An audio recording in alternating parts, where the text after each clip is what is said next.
एक असा काळ होता जेव्हा समाजात जातीपातींच्या भिंती होत्या, धर्माच्या नावावर भेदभाव होता आणि मानवता विसरली जात होती. तसं पाहायला गेलं तर आज देखील आहे म्हणा.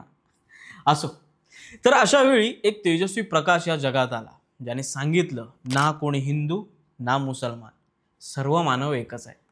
हा प्रकाश म्हणजे गुरु नानक देवजी, शीख धर्माचे संस्थापक आणि मानवतेचे मार्गदर्शक.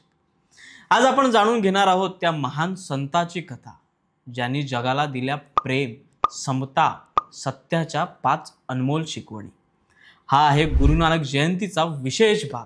एक असा दिवस जो केवळ उत्सव नाही तर विचारांचा आणि प्रेरणेचा प्रवास आहे.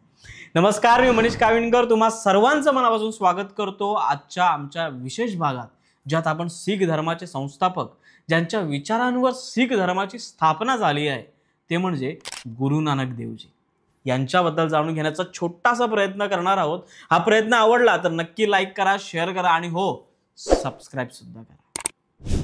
गुरु नानक देवजींचा जन्म इसवी सन 1469 मध्ये तलवंडी नावाच्या गावात झाला, म्हणजेच आजचं ननकाना साहिब, जे पाकिस्तानमध्ये आहे.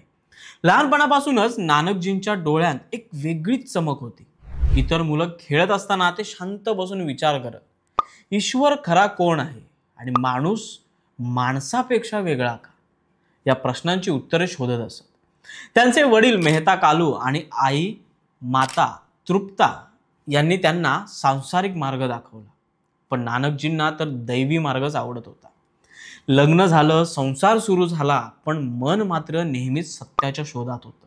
आणि म्हणूनच नानकजींनी जगभर प्रवास सुरू केला. भारत, अफगाणिस्तान, श्रीलंका ते अगदी मक्का मदिनापर्यंत. यात त्यांच्यासोबत होते त्यांचे जिवलग साथीदार भाई मर्दाना, जे मुस्लिम संगीतकार होते.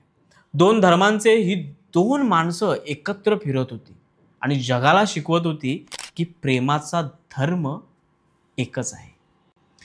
गुरु नानक देवजींनी जो धर्म स्थापन केला तो धर्म म्हणजे शीख धर्म.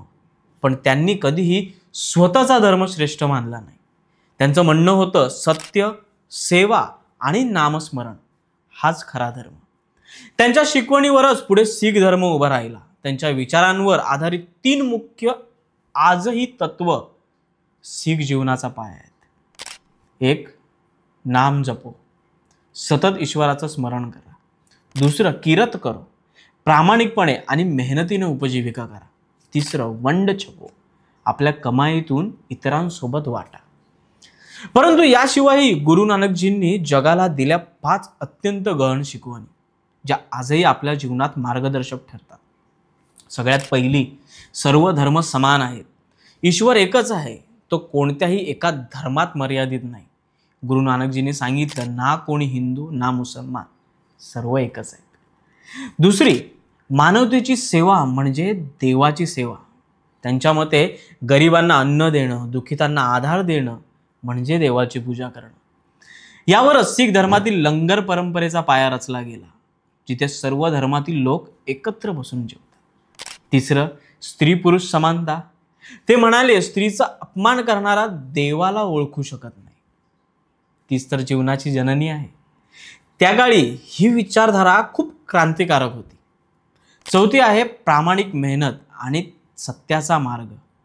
खोटं, लोभ आणि आळस सोडून प्रामाणिकपणे काम करा. त्यांच्यासाठी धर्मनिरपेक्ष प्रामाणिकपणा अधिक पवित्र होता. 5. आहे नामस्मरण, आत्मशांतीचा मार्ग. ईश्वराचं नाव घेणं म्हणजे भक्ती नव्हे तर आत्मजागृती. ते म्हणाले, सतनाम म्हणजे सत्याचं स्मरण, जे मन शुद्ध करतं.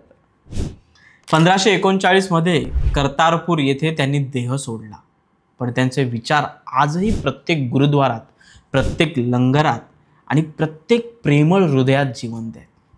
गुरु नानक देवजी म्हणाले होते, जो दुसऱ्याच्या सुखात आनंद मानतो आणि त्याच्या दुःखात हात देतो, तोच देवाच्या जवळ आहे. आजच्या गुरु नानक जयंतीच्या दिवशी आपण फक्त दिवे लावू नका, तर त्यांच्या शिकवणी मनात लावा. प्रेम, समानता आणि सत्याचा तो प्रकाश आपल्या जीवनात उजळू द्या.